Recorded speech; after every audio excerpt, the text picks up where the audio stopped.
Okay, okay. Good evening, good evening. If everyone quickly recall in the yesterday class, friends, we have started discussing about the prokaryotic translation. Whenever we are discussing about the prokaryotic translation, if all the students very quickly recall my words, we have discussed that we require all the type of RNAs for the synthesis of protein. What I told you, friends, for the synthesis of protein, we required mRNA, we required rRNA, and friends, we also required the tRNA compulsory. Hope all the students remember, right? What the rRNA will do, friends, if you quickly recall, rRNA is the major one that is involved in the synthesis of a protein. Sorry, by the formation of the peptide bond. And you also know very well, what about the tRNA? tRNA is the one which is bringing the amino acid. And what about the mRNA, friends? mRNA is the one which is bringing the information. Please don't get confused with that. And in the yesterday class, we are discussing this particular slide and we ended the class. If everyone quickly recall, I told to all of you that whenever the tRNA got biosynthesized, what I told you, friends, the tRNA is going to form different type of structures. You remember D loop, T loop, D stem, T stem, and anticodon stem and anticodon loop like structure. I hope you all people remember. And I also told to all of you very clearly, friends, D stem or the D loop actually. D loop is helping the 3' hydroxyl group of the tRNA to recognize the specific amino acid. I feel you also remember that very, very clearly, friends. This particular anticodon loop of the tRNA recognizes the codons present in the mRNA. So, friends, who is guiding this particular anticodon loop, friends? Of course, the anticodon loop can be guided by the T loop. We have discussed it till this particular slide. Now, all the students try to understand what is the important step that I am going to explain to all of you. See, what is the statement that they have given? In the exam, they will give this statement very correctly. I mean to say as it is. In the last set exam also, I mean to say the set, not this year, in previous set, you got the question which is directly from the process of translation that is exclusively depends on the tRNA molecule especially. All the students remember, just now I told to all of you, if the process of translation wants to occur, we require mRNA, we require tRNA, and undoubtedly, friends, we require the rRNA. There's no doubt about it. Now, the point is that among all, the activation of the tRNA is extremely important. Once again, all the students remember my statements correctly.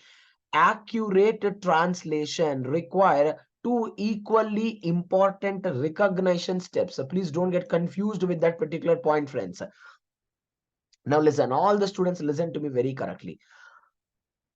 First one is choice of the amino acid by the tRNA, and most important, the selection of the amino acid charged tRNA. First, let me explain in a simple words.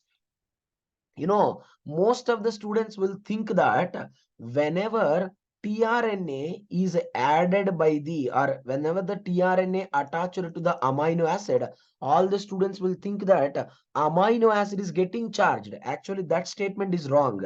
Whenever the amino acid will come and attaches to the tRNA, then only, friends, the tRNA is getting charged.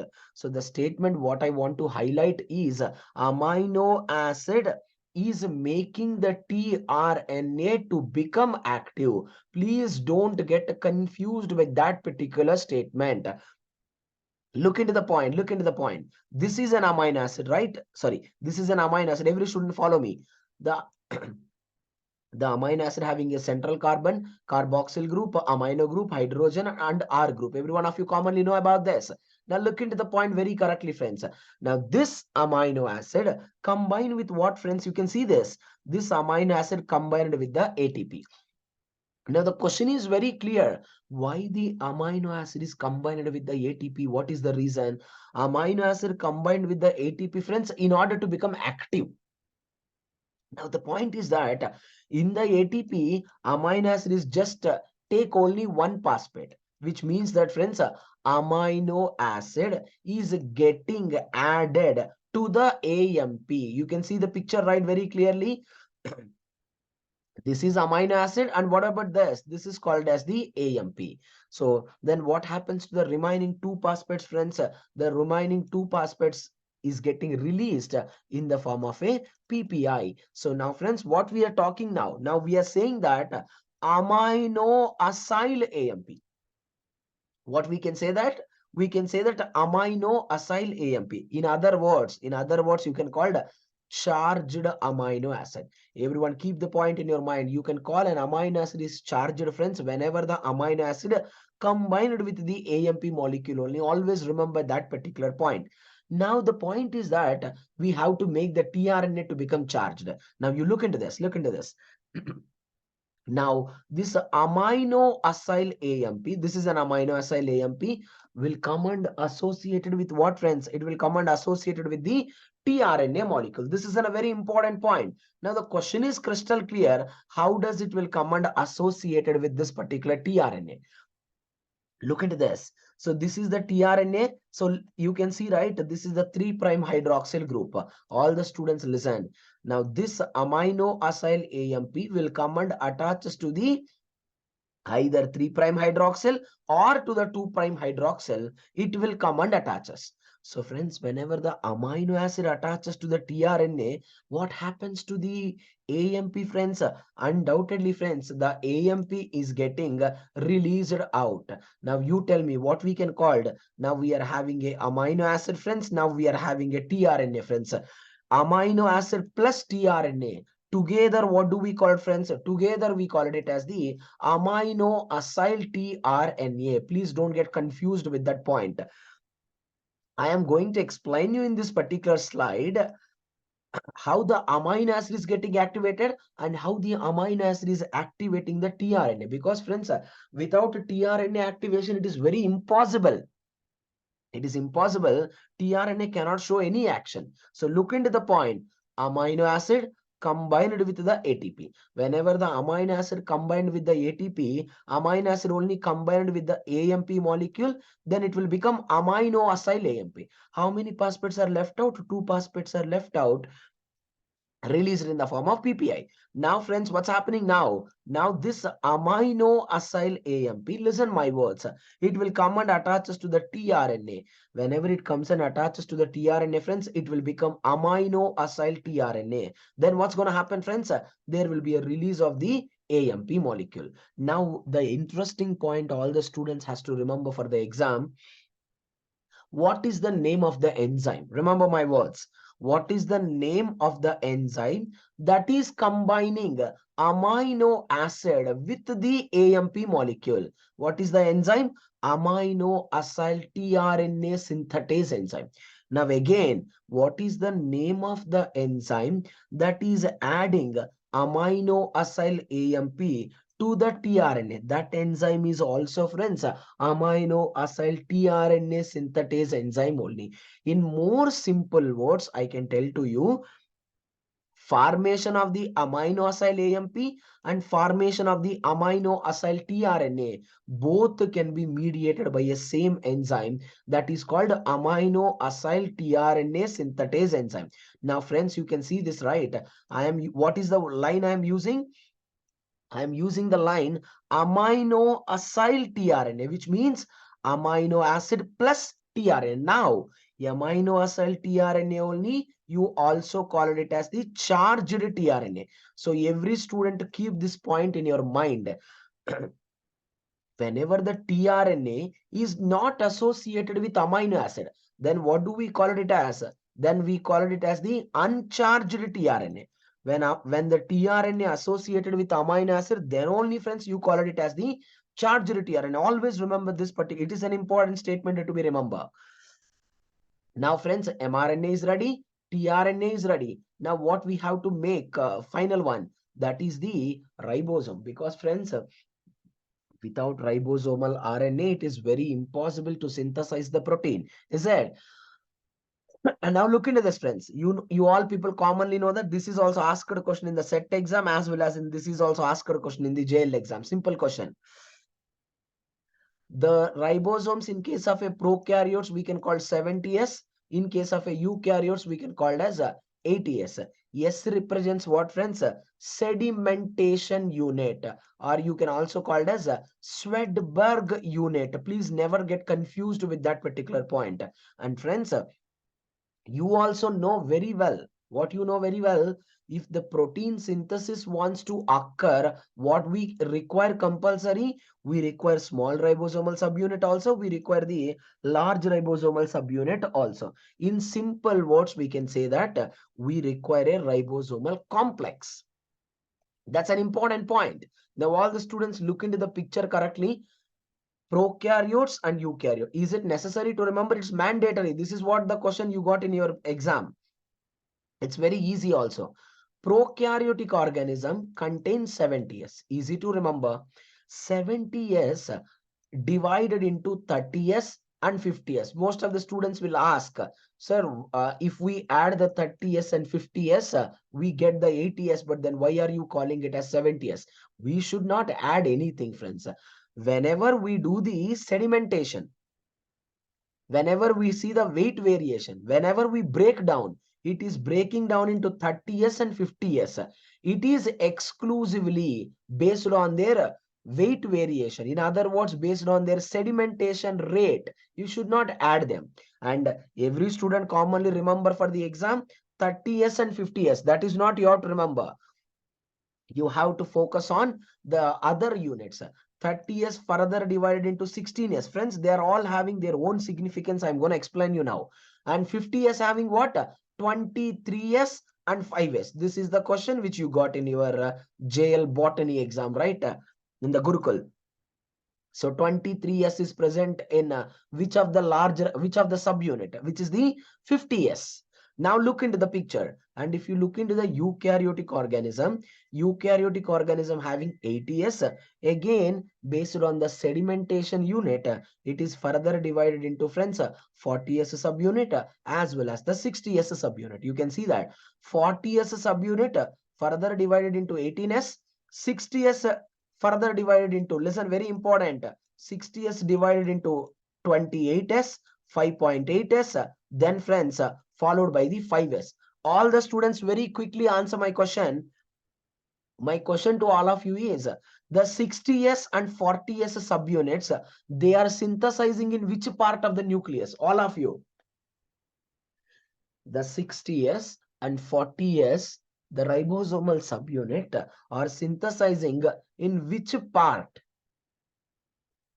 Undoubtedly, friends, they are synthesizing in the nucleolus, because rRNA synthesizes where? In the nucleolus. I want all the students has to remember, friends, only 5S subunit. Friends, I am talking only 5S. I am talking only 5S.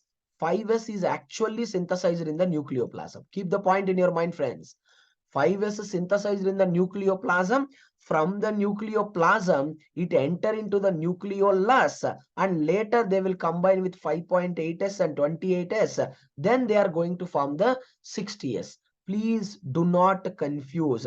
You people no need to remember any molecular weight. You no need to remember what we can say that number of polypeptides. I want you to remember only the subunits. 30S contain 16S. Here 40S contain 18S. Here 50S contain 23S and 5S. Here 60S contain 28S, 5.8S and 5S. Such a simple statements. These are all. Now, everything is ready. What is ready? mRNA is ready. tRNA is ready. Listen, this is only important for the exam. This is only little difficult. tRNA is ready. rRNA is ready. But the point is that, friends, all are ready individually. But in order to initiate the protein synthesis, all has to be assembled with each other together. Now see that how is that possible? If you ask me a simple question, how does the tRNA and mRNA will be joined with each other? That is very simple, right? This is the tRNA having a anticodon loop, and you all people know that this is the mRNA having what? These are all the codons. So anticodon and codon will be joined together. So it's a tRNA and mRNA joined with each other with the help of codon and anticodon. That's okay, fine. Now, the most interesting point, how does the rRNA, ribosomal RNA, is getting associated with the mRNA? Because friends, rRNA is the major one. That is the one which is involved in the synthesis of protein. Never get confused with that particular point. Now, all the students try to understand how it's going to happening. Look into this. Look into this. This is very important, friends. Imagine this is the 30S ribosomal subunit. Just now we all people studied, right? Friends, 30S ribosomal subunit having another subunit. What is the name of that particular subunit, friends? We call it as the 16S ribosomal subunit. Yes or no? 30S ribosomal associated with the, it contains 16S ribosomal. All the students listen. This is an mRNA, right? Listen, every one of you. This is an mRNA. So friends, the mRNA, what is this codon? On the mRNA, there is a start codon. Correct, na? The all of you listen my statements. From the start codon, exactly 10 to 15 nucleotide upstream. Again, all the students remember, understand my statement. From the start codon, you can see in the animation, from the start codon, 10 to 15 nucleotide upstream, there is a particular sequence is present. You know what is that? That is the complementary sequence for this 16. Yes. So such a simple point. You can see here GG, AG. Here you can see, right? CC, UC. So which is a complementary sequence. So what I am trying to explain to all the students is on the mRNA, there is a particular complementary sequence is located, which is located on the left side or the upstream of the start codon.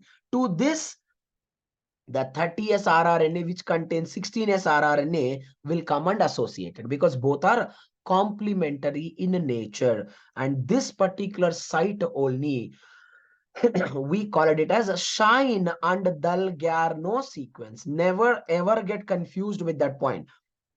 Again, most of the students will think that Shine and Dalgarno is based on the name of the discoverers, based on the name of the scientist. Some students will think that Shine and Dalgarno sequence is present on the ribosome. That is wrong statement, friends. Shine and Dalgarno sequence is present where? Listen, listen, listen. You will understand in the animation also. Listen. Shine and Dalgarno sequence is present on the mRNA. It is not present on the rRNA. I will explain to all of you once again. Focus. It's very easy. This is a mRNA. I am explaining to all of you how does the mRNA associated with the rRNA. This is rRNA, which is the 30S. Inside the 30S, it is having another subunit called as 16S. Now this 16S having exactly the complementary sequence here. This is 16S exactly having the complementary sequence on the mRNA. That sequence only we can call the Shine and Dalgarno sequence based on the name of the discoverer. Simple point it is. Now, you all people studied many number of times that every ribosome having a 3 sites. It's a very important. If you don't understand these 3 sites, you can't understand the process at all. It contain a E site, it contain a P site, it contain a site. What do we call it as? Very good. We can call the exit site. Now all the students has to understand me, friends. I'm using the words, simple words. A site means amino acyl tRNA binding site. You have to understand me. Amino acyl tRNA binding site. In other words, this is the tRNA with amino acid. So friends, the tRNA with amino acid will attach us to the A site. That's why it is called amino acyl tRNA binding site. What is E site? Exit site. Now the question is very, very clear. When the tRNA get exit, when the tRNA is not associated with amino acid, simple point. When the tRNA is not associated with amino acid, we called uncharged tRNA. Friends, that uncharged tRNA can exit. And very important site among all, focus everyone, P site. which we can call the peptidyl binding site. In other words, the site at which a peptide bond is going to form. That is what exactly, friends, we call P site. Never ever get confused with that particular point. Now all the students listen. Now everything is ready. Now I'm going to explain you the entire process. I'll explain process very briefly and elaboratively. 99% of the questions you can answer if you understand it correctly, because they don't give any type of a questions which you can remember. They will always give the questions which you can understand. So if you know the concept, undoubtedly you can answer the question. There are different type of initiation factors are there. IF1, IF2, as well as the IF3. No need to get confused with that. Why did I use the word IF? IF represents which are involved in the initiation factor 1, 2, 3. We will discuss one by one, don't worry. There are 3 elongation factors are there. EF, it is mandatory, friends, you have to remember. EFTU, elongation factor TU, elongation factor TS, elongation factor G. There is a great chance that you can expect in the exam. Releasing factors, RF1, RF2, RF3, and RRF, ribosome recycling factor. RF means releasing factor. You can also call termination factor. Now I'll explain you one by one. Elaborate. Now let's talk about the process. Initiation, elongation, termination. I will explain one by one elaboratively to all of you. First, I will explain you with the help of pictures. Then we will see the animation. You automatically remember without reading. First one, I can tell you in one simple line to all of you. Friends, what exactly happens in the initiation is, remember all of you, rRNA, mRNA, and tRNA, all are getting assembled in simple line. In single word, rRNA, mRNA, and tRNA, all are getting assembled. So that is what happening in the initiation. Now you understand. So for the initiation, what we required? We require 30S ribosomal subunit. We require mRNA, the most important and the most unique one. We require the tRNA. So all the students listen. This is the tRNA. What is the first amino acid that comes into the picture? Methionine. Because methionine is the one which is going to code for the AUG. So friends, one of the major difference between the prokaryotic translation and eukaryotic translation, one of the major difference, that is, this is the tRNA which is associated with a amino acid called as methionine. There is no doubt about it. But friends, this particular methionine is completely modified. So when I use the word, it is completely modified. What is the meaning of that modification? All the students listen. Methionine is combining with a pharmyl group. You can see that. Methionine is combining with a pharmyl group. That's why you know what I can call F-met tRNA. Pharmyl methionine associated with the tRNA. That's why we can call pharmyl methionine tRNA. And friends, if you look into the eukaryotes, we will see in the tomorrow class, we generally call it as a methionine tRNA. That's all. Why? Because it is not added by the pharmyl group. That modification is possible only in the prokaryotic organism. Why we'll add the pharmyl group? We will study in the post-translational modifications. So what we require, look at this. We require 30, listen. We require 30S ribosomal subunit. We require mRNA. We require tRNA, which is added by the pharmyl group. We require 3 initiation factors, IF1, IF2, IF3, which you people should not miss under any circumstances, that is GTP. Without GTP molecule, the process of initiation, elongation, termination never happens. And we require large ribosomal subunit. Now let's see how we can assemble all. I'll explain to all of you briefly. Just listen my words correctly. Automatically you will understand. Look into this. Look into this.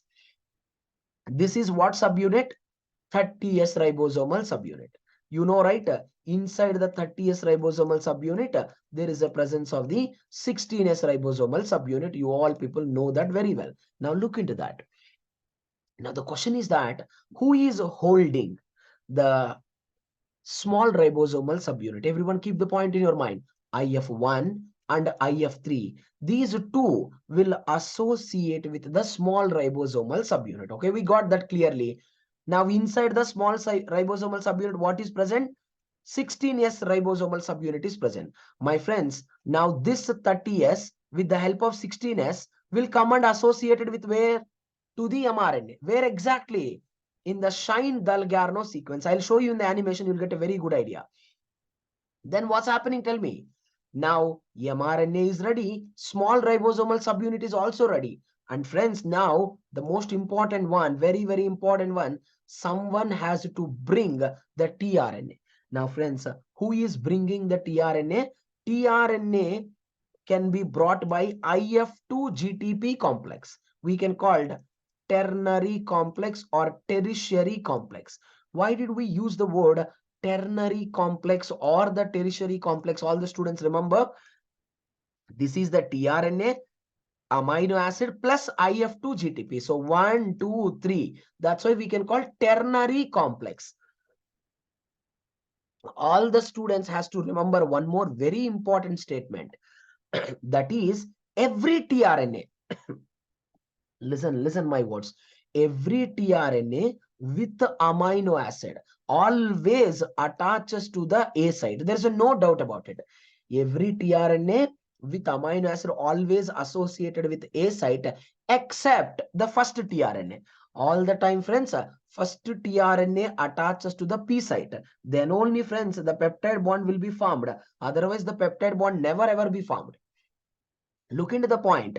tRNA with amino acid exactly coming to the P site. Because, friends, I'm sorry, why they will always associated with the P site? Because you can see that in the P site only start codon of mRNA is present. So exactly the tRNA with the help of anticodon has to come here only. So now you tell me what all are ready. Small ribosomal subunit is ready, mRNA is ready, tRNA is also ready. Now what has to come? Large ribosomal subunit has to come. Every student try to understand what exactly I'm saying. Whenever IF2 GTP, every student remember, whenever IF2 GTP brings this particular tRNA, you know what's happening? IF2 GTP undergo the process of hydrolysis. IF2 GTP undergo the process of the hydrolysis. Then what is going to happen, friends? Listen to me. All will be released out. IF1 released out, IF2 released out, IF3 also released out. Actually, you know what is the speciality of IF3?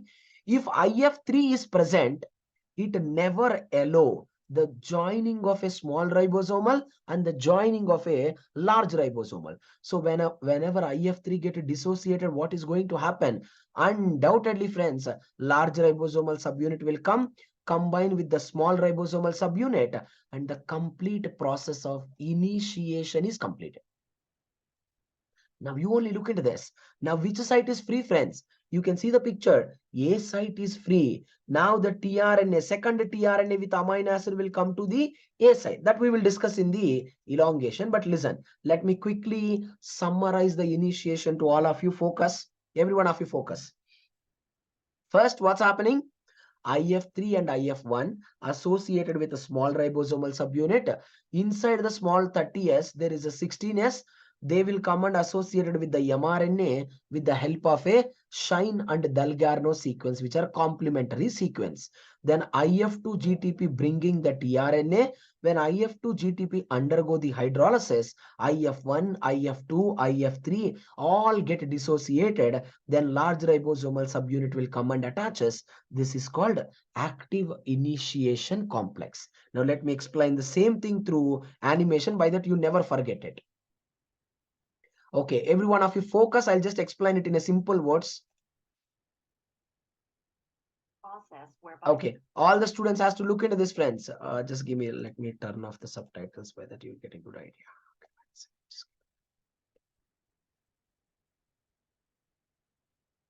Okay, now look into this. So what's happening? See that? See, friends, if you observe the picture very correctly, friends, where the process of translation happens in the prokaryotic organism, everyone know very well. Cytoplasm is the region where the process of translation will be taking place. What do we require for the translation? All the students listen. We require rRNA, we require tRNA, we require the mRNA. You all people commonly know that. In the last class only, friends, I have told to all the students very clearly, how does mRNA look like? You all people remember my words. mRNA at the 5' direction, it is having UTR, we can call leader, and it is called entirely reading frame, nothing but where the codons start with the start codon AUG, then there are many more codons, and end with the stop codons, which are UAA, UAG, and UGA. You all people know that. And again, my friends, at the 3' end also another UTR is present. We discussed it, untranslated region, which we can call trailer. You know it very well. Now look into this. The students, whomever did not understand, focus. This is the tRNA. What's the function of tRNA? It is the one which brings the amino acid. Look into this. tRNA associated with the amino acid. Where exactly? At the 3' end. And you can see this, right? What was this is called as a anticodon loop. Don't get confused. And you can look into the ribosome, which contain large ribosome, which contains small ribosome. Large ribosome will contain E site, P site, A site. Every one of you remember that statement. Now you can look into this, right? E site is the exit site. P site is the site where the peptide bond will be formed. A site is the site where the amino acid with the tRNA comes into the picture. Now let's look into the initiation. For the initiation, what do we require? We require IF1, we require IF2, and we require IF3. Look into the picture now. All the students look into this, whomever did not understand. You can see, right? This is the 30S ribosomal subunit. Look into this. With the help of IF3 and IF1, what is happening? Look into this. The 30S ribosomal subunit will attach to the mRNA. Exactly where? You can see this picture, right? This is called Shine-Dalgarno sequence. You can see that.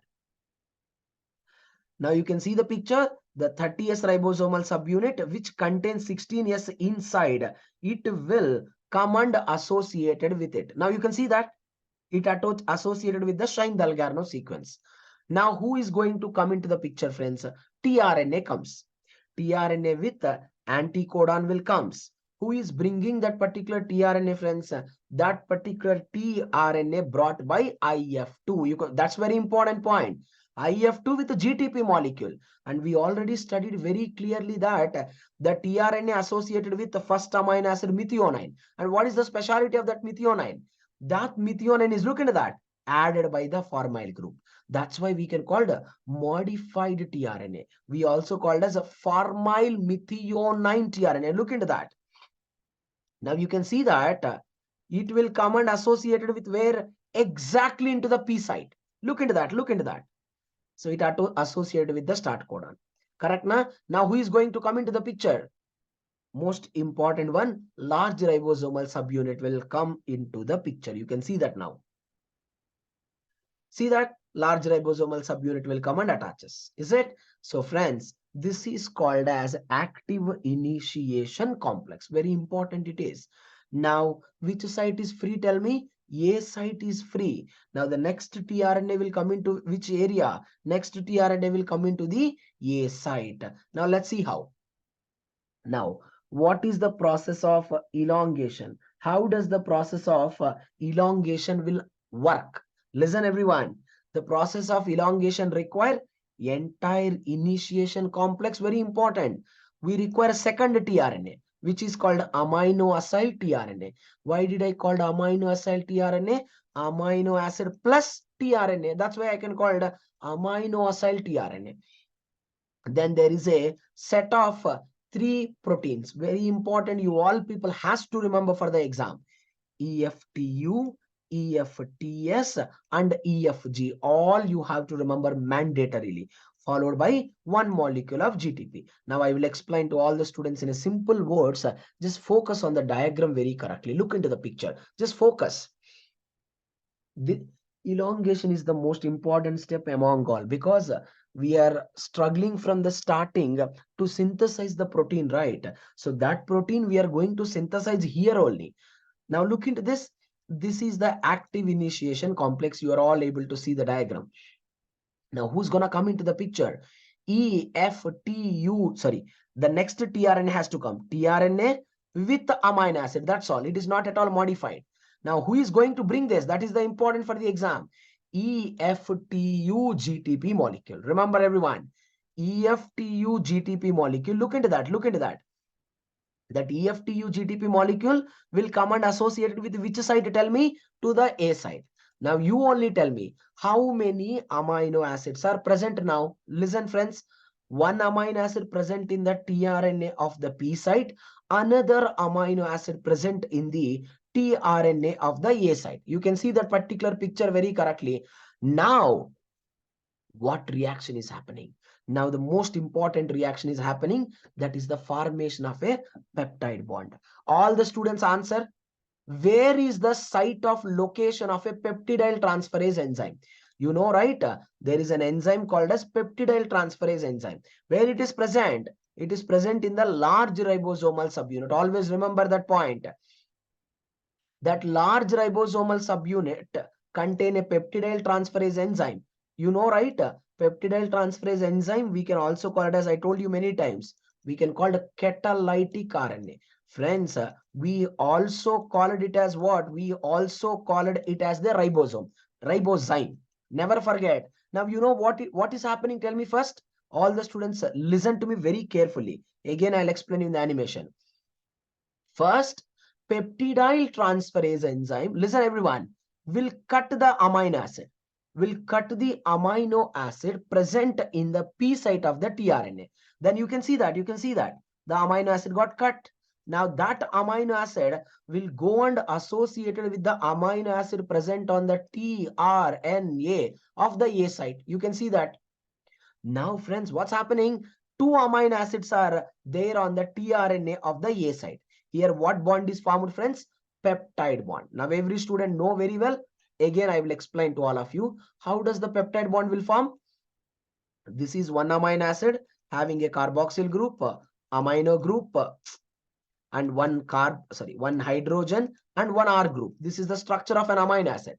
This is another amino acid because one amino acid present on the P site, another amino acid present on the A site. Correct na? Now friends, every student know, right? Peptide bond formation is what kind of a reaction? Every one of you know, right? Peptide bond is a condensation reaction. Correct na? What is condensation? Loss of water. So you can see, right? From the carboxyl group of one amino acid, OH will be released. From the amino group of another amino acid, hydrogen will be released. Then there is a release of the water molecule. Then what bond is formed? CONH. CONH, which is called a peptide bond, which you can call amide bond also. Anything is same, friends. You can call peptide linkage. You can call amide bond also. That is what happened, friends. You can see, right? You can see, right? So there is a CONH bond formed here.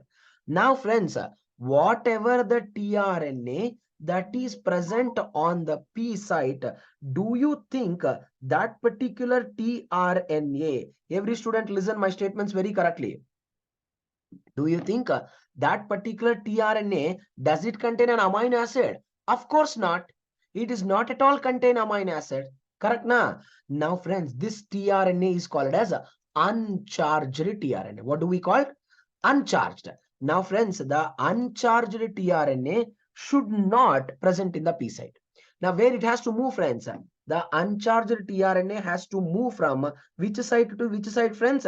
It has to move from P site to the A site. And the question is very clear, friends. How it will move? Listen all the students. If the tRNA has to move from the P site to the E site, what do we require? So first of all, ribosome has to move one step. You know, what do we call this process? We can call translocation. Translocation means movement of the ribosome one codon ahead. Now, friends, if the translocation wants to happen, we require another important factor. We can call it EFGGTP. This is also, they will ask a direct question in the exam. Which of the following factor is required for the translocation? EFGGTP. Look into that. Now the EFGGTP will come and attach us to the E site. Then you know what happened? Ribosome moves one codon like this. Then you know what is happening? whatever the, listen everyone, whatever the ribosome that is present on the, sorry, whatever the tRNA that is present on the P site, sorry, A site, it comes to the P site. Whatever the tRNA that is present on the P site, it will go to the E site. Now, which site become free? Tell me. A site become free. Again, another tRNA with an amino acid is coming. Again, the peptide bond will be formed. Again, the translocation occur. So this process will be continued until the ribosome reaches stop codon. Again, I'll re-explain to all of you. Whomever did not understand, follow me very correctly. Hope everyone understand the process of initiation clearly. Once the initiation is over, every one of you listen my statements very correctly. Look into this. This is called tRNA, which is present on the A site. Second tRNA.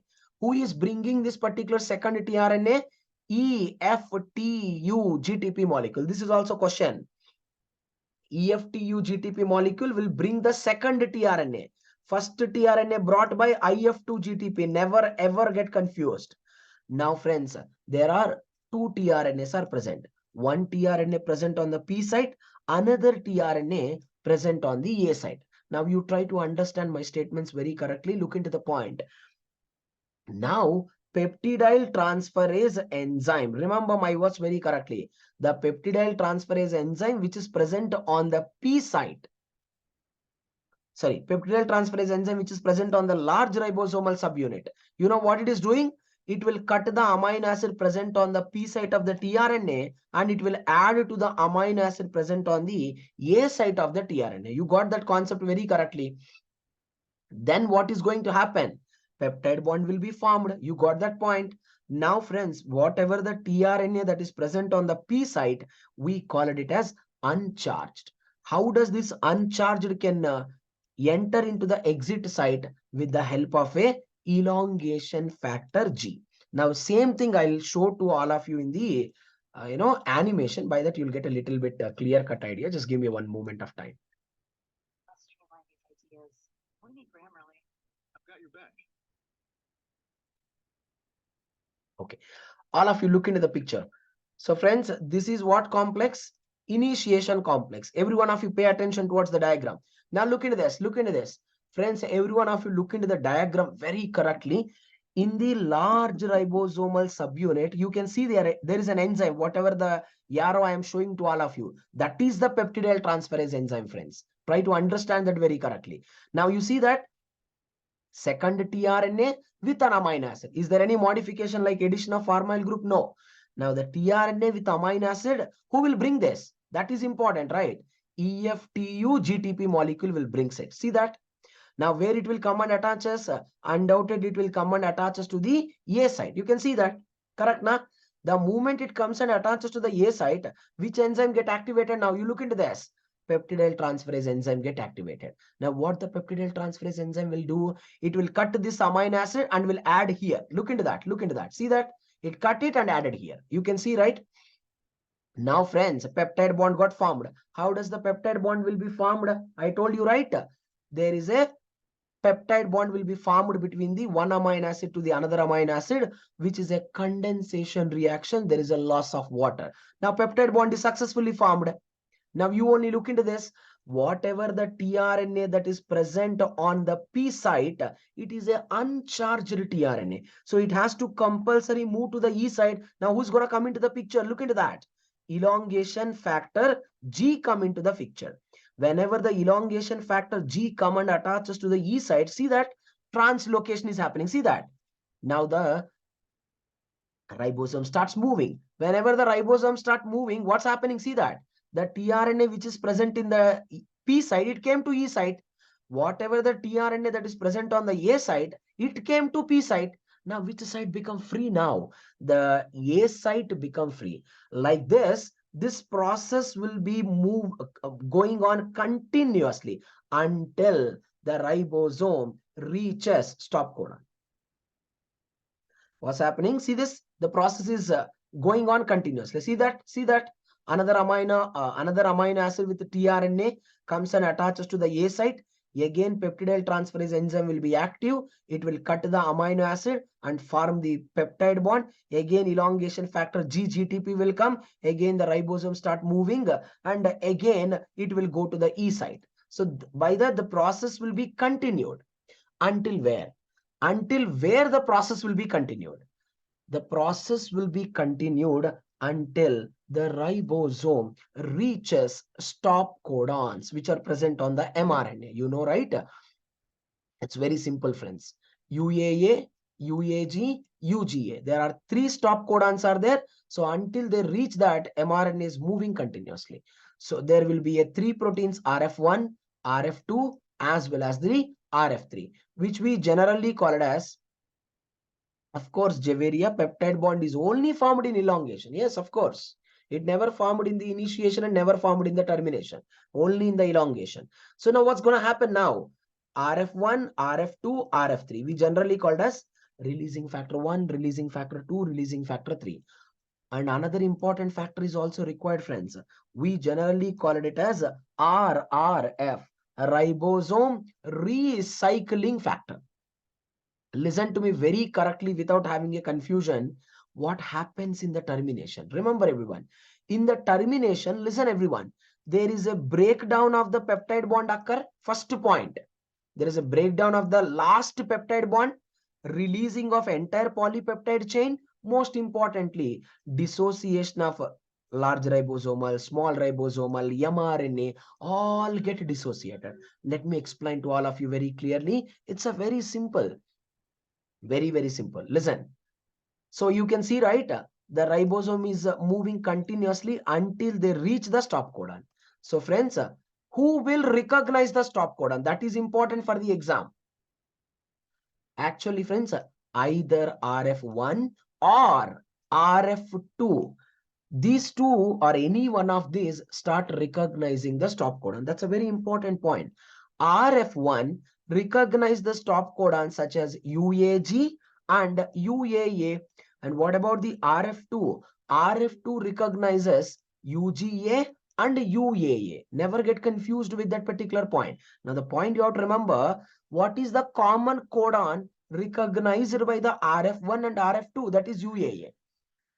So anything, either RF1 or RF2 recognize the stop codon, then RF1 and RF2 recruit RF3. Now, friends, you know what the RF3 is doing? Listen to me very correctly, friends. You know what the RF3 is doing? Listen. This RF3 that is called releasing factor 3. Just listen my statements. Releasing factor 3 will do 2 functions. One is giving the signal to the peptidyl transferase enzyme. Second function is RF3 is involved in the recruitment of RRF. What are the 2 functions? First, friends, either RF1 or RF2 recognize the stop codon, immediately recruit the RF3. RF3 is doing 2 functions. Listen, one is recruiting the peptidyl giving signal to the peptidyl transferase enzyme and recruiting the RRF. Now you listen. RF3 give the signal to the peptidyl transferase enzyme. You know, right? Peptidyl transferase enzyme is located here. Now, whenever peptidyl transferase enzyme get the signal from the RF3, you know what the peptidyl transferase enzyme will do? It will cut the peptide bond. You can see that. Then as a result, friends, entire polypeptide will be released out. You can see that. Now what are left out? tRNA, small ribosomal, large ribosomal, mRNA is left out. Now what's happening? RF3 will recruit RRF. Then you know what the RRF will do? Name itself indicating, right? Ribosome recycling factor. It will dissociate large ribosomal, small ribosomal, tRNA comes to the E site and mRNA will be dissociated. All will be dissociated, again all will be associated. Because friends, the protein synthesis will happen inside the cell every single time.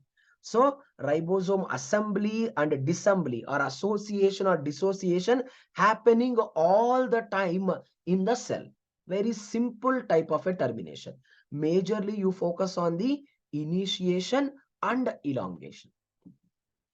Is it clear, everyone? Anyone having any doubts? I will re-explain. Let me know. Compulsory follow the practice the questions of mol bio. Do not miss it under any circumstances. Clear, everyone? Okay, I'm leaving now because I have another important question. Another important class. Okay. Mahip already tried to understand the function of a EFTS very correctly. Listen my statements very correctly. EFTU, what is the function of EFTU? Tell me. EFTU having a function that EFTU always associated with GTP. What is the function of EFTU? Bringing the second tRNA. That is the function of EFTU. EFTU only has to bring the third tRNA also. EFTU has to bring the fourth tRNA also. But you know what happens whenever the EFTU brings the second tRNA, EFTU undergo the GTP hydrolysis. Then EFTU converted from GTP form to the GDP form. Okay, EFTU is getting converted from GTP form to the GDP form. Listen my statements very, very correctly. Try to understand. But if the EFTU want to bring the third tRNA, again it has to convert it from GDP form back to the GTP. Then only it can bring the third tRNA. So who will convert EFTU back from GDP to the GTP? Who will bring that? The EFTS. So the function of EFTS is converting the EFTU GDP form back to the GTP form. That's the function. You got that? That's great. That's great. Okay. Most of the students are saying that they will prepare for the exam today. So most of the people are saying that start the exams from tomorrow. Okay. You prepare very well. I just set a very difficult question paper. Out of 100 questions, you people try to answer at least 70 questions. 70 questions correctly. That's more than sufficient. So write the exam on Thursday, Friday, Saturday, Sunday, Monday. Enough. You can go to the exam Tuesday. Okay. So prepare very thoroughly. And I don't want, your answer keys and anything. Just tell me your scores. That's all. Okay.